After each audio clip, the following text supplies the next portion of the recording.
Okay, this is our first tutorial in Chapter 4 in Math C30, and this deals with using trigonometric identities. And in Section 4.1, we look at the 8 fundamental identities and using them to do different types of things. Now, first of all, you need to know the fundamental identities. They're listed for you there on page 139. And if we look back here, I think I have a list of them here. The 3 reciprocal identities are there. Cosecant is 1 over sine. Secant is 1 over cos, and tan is 1 over cotan. Quotient identities, tangent is sine over cos, and cotan is the inverse of that, or reciprocal of that, pardon me. And that's cotan over sine. And then there's 3 Pythagorean identities as well. Cosine squared plus sine squared equals 1. Tan squared plus 1 equals secant squared. Cotan squared plus 1 equals cosecant squared. And we are going to use those 8 fundamental identities to work with some simple problems in the section. The 2 main kinds of problems you get is finding exact values using identities and showing that one form of trigonometric ratios equals another form, and proving, if you like. Okay, so what we're going to do here is we're going to start with this common example here. It says if tangent theta is equal to 8 over 15 in the third quadrant, find the exact value of cos theta using identities. And I should have probably put using the 8 fundamental identities so that we know what we're doing. So the first thing you have to do is you have to look at an identity and you think, well, is there any identity that goes directly from tangent to cosine?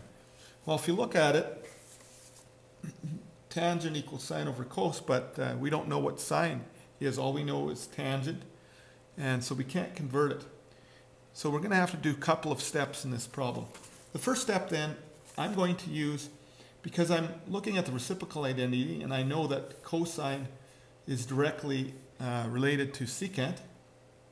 And if I look down at the Pythagorean identity, there's a secant squared and a tan squared identity there that we can use. So I'm going to start use the identity that is one of the Pythagorean identities to start with. 1 plus tan squared theta is equal to secant squared theta. So I'm going to change my tan squared theta into secant squared theta first. So, and then I'm going to root it to get just what secant is. So what we'll do here is we'll go 1 plus 8 over 15 squared. In the third quadrant, tan is actually positive because the x and y are both negative values, equals secant squared theta. So we square our number, 64 over 225, I believe. Better check that with my calculator, just to be sure. Yep.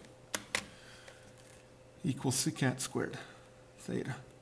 So now we have our ability to add these two together. One is just like in fraction form is 225 over 225 plus 64 over 225 equals the secant squared theta. So we end up getting 289 over 225 equals secant squared theta. I want secant as theta as a single, not as a square. So we have to take the root. Now, think to yourself when you're rooting. This is very important. Okay, if you root, for example, 16, take the root of 16. Well, that can be 4, but it also can be negative 4 as well. It can be plus or minus 4. So when we root this, 289 has a perfect root of 17, and so this would end up giving you plus or minus 17 over 15. Now, which one is it going to be? We have to reason out here which sign it will be by using and understanding how the quadrants work. We are dealing with the third quadrant. In the third quadrant, the R value of the triangle that would be there, the hypotenuse length, is always a positive value. But the x and y values are both negative. So if we were to know what secant is, and we know that secant is actually x, deals with the x value, so it's r over x. If you think back to the beginning of the course, r over x, well, that r is positive, x is negative. So we are actually going to have the negative value here. So we can drop out the, so it's negative in the third quadrant. So we have to use a bit of reasoning there. So once we get the secant, we can then use the reciprocal identity to get cosine. So rearrange it. Cosine theta is the same as 1 over secant theta. So cosine theta is going to equal 1 over 17/15 negative. Okay?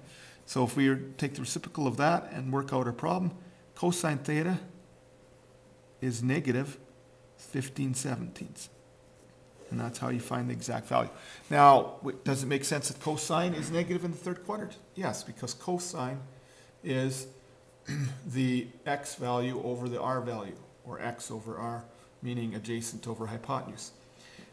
And the x value is negative and the r value is always positive.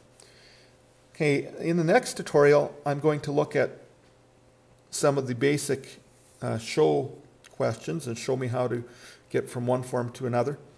In fact, we'll have 3 of them.